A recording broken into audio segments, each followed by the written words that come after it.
Sekali lagi, ini bukan personal. Ini tanggung jawab kita sebagai warga, tanggung jawab kita untuk menjaga lingkungan kita. Karena lingkungan berkaitan erat dengan keamanan, kenyamanan, kesehatan. Dan satu hal yang lebih penting lagi, lingkungan ini tidak hanya kepentingan untuk kita yang hidup saat ini, tetapi untuk generasi yang hidup setelah kita. Mari kita belajar dari pengalaman masa lalu, berapa banyak di Jakarta ini saluran air yang sudah berubah fungsi, tidak lagi menjadi saluran air. Ketemu lagi kita di channel yang perlu imajinasi rumah gratis tidak bayar. Subscribe. Assalamualaikum warahmatullahi wabarakatuh. Apa kabar teman-teman? Sudahkah teman-teman berolahraga hari ini? Ya, itulah yang Bang Kica lakukan. Bang Kica baru saja pulang berolahraga seperti biasa, jalan pagi. Cukup antara 5.000 sampai 10.000 langkah. Itu udah lebih dari cukup untuk membuat badan kita tetap bugar. Dan satu hal yang harus kita tanamkan, berolahraga itu bagian dari ibadah. Kenapa? Karena itu cara kita untuk bersyukur. Jadi syukur atas nikmat kesehatan tidak cukup hanya keluar dalam bentuk perkataan syukur saja, tetapi harus ada dalam tindakan untuk menjaganya. Dan berolahraga adalah bagian dari cara kita menjaga kesehatan. Tentu saja itu adalah cara kita bersyukur. Meski ini bulan Ramadan, hari ke-14 puasa, insya Allah kita diberi kekuatan untuk bisa menyelesaikan sampai selesai nanti di hari ke-30. Tidak mengurangi semangat kita untuk tetap berolahraga. Tentu saja dengan penyesuaian-penyesuaian. Tidak bisa olahraga yang kita lakukan sama dengan keadaan kita jika tidak berpuasa. Teman-teman yang berbahagia, hari ini Bang Kica ingin kita berdiskusi, berkicau tentang lingkungan. Ya, dalam beberapa tahun terakhir ini, percakapan publik bukan lagi soal bahasa, soal keahlian, soal hobi, tetapi lebih kepada lingkungan. Jadi you speak environment ethic, ya itulah percakapan yang sering didominasi oleh kalangan milenial, kalangan muda saat ini. Kenapa? Karena mereka menyadari bahwa lingkungan erat hubungannya dengan keamanan. Lingkungan erat hubungannya dengan kesehatan. Lingkungan erat hubungannya dengan kenyamanan. Lingkungan erat hubungannya dengan kedamaian.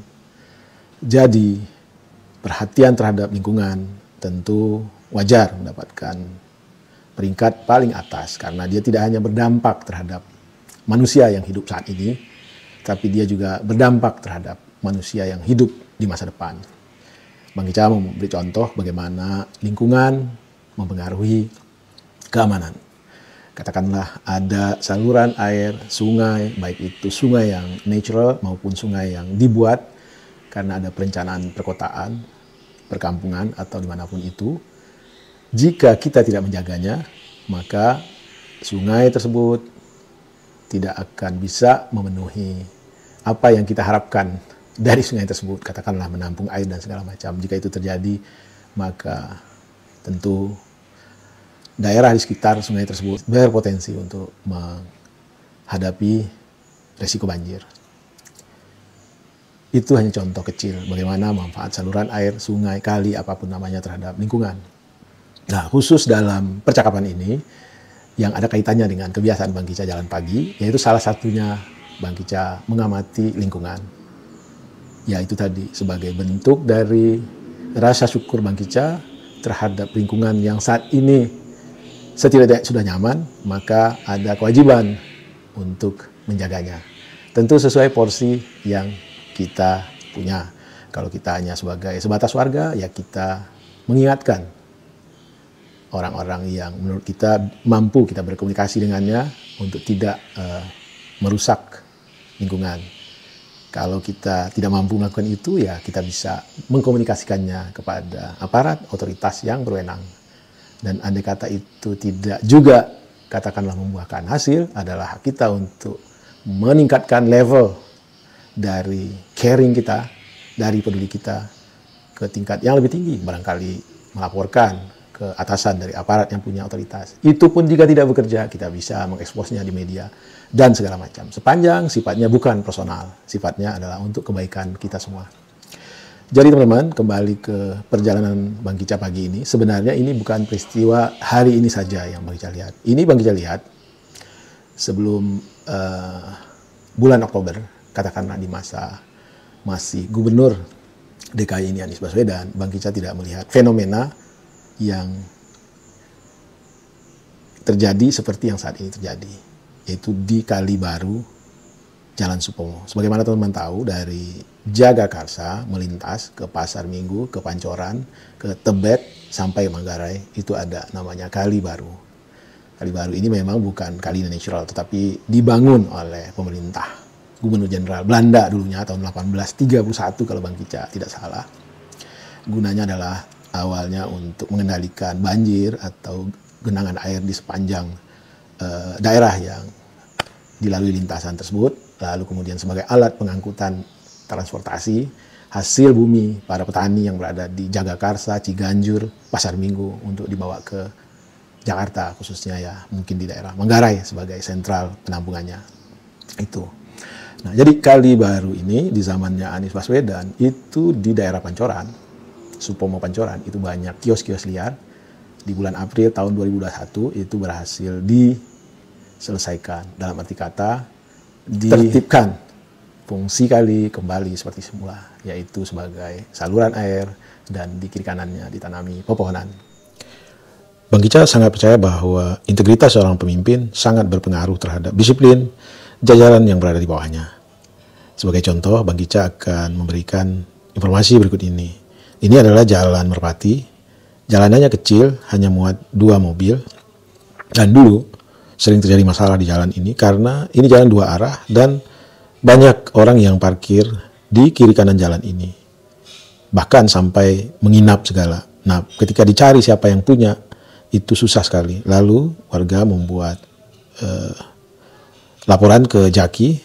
Hanya sekitar seminggu, aparat langsung datang, memberi peringatan, kemudian menderek mobil-mobil yang masih bandel. Dan alhamdulillah sampai sekarang, jalanan ini tidak lagi dipenuhi oleh mobil-mobil yang parkir nginap. Dan masalah sudah tidak ada lagi. Ini terjadi di zaman Anies Baswedan. Lalu, pada satu hari di bulan November, jadi ini setelah Pak Anies tidak lagi menjabat gubernur, Bang Kicca melihat ada satu perkantoran dekat perumahan Bang Kicca, yaitu di persimpangan Jalan Merpati, ada sebuah koperasi itu menutup kali dan bantarannya dengan seng, dan beberapa warga mempertanyakan hal tersebut, dan bahkan ada yang melaporkannya ke Jaki. Jaki merespon, ya respon yang tidak jelas, karena apa?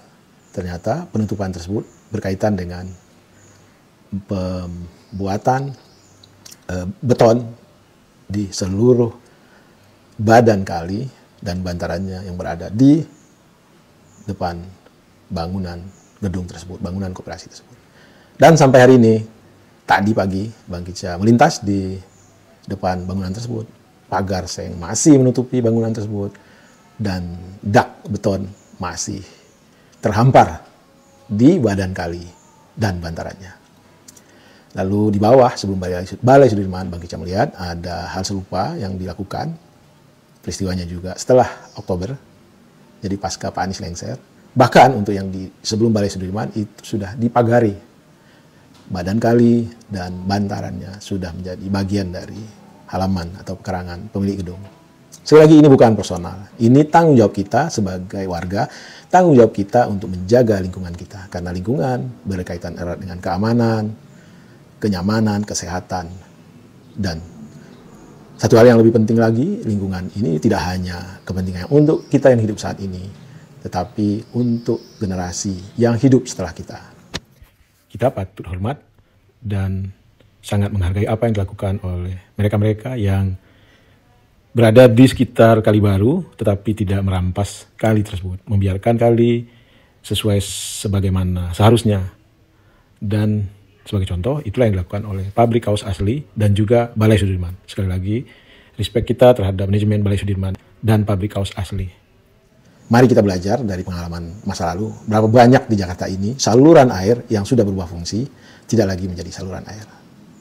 Dan bagi kita tidak mau membayangkan apa yang terjadi jika kali baru yang ada di sepanjang jalan Supomo, bahkan mulai dari Pasar Minggu sampai Manggarai itu disalahgunakan, dirampas, dijadikan sebagai bagian dari halaman gedung-gedung yang berada di sebelahnya.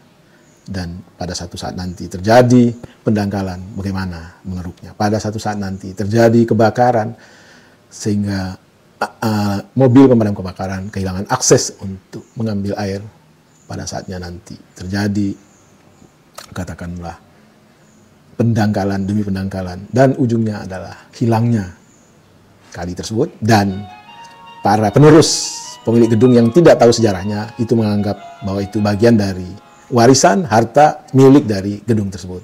Jadi teman-teman, mari kita peduli dengan lingkungan, mari kita melakukan apa yang bisa kita lakukan. Bukan untuk kita, tapi untuk semua.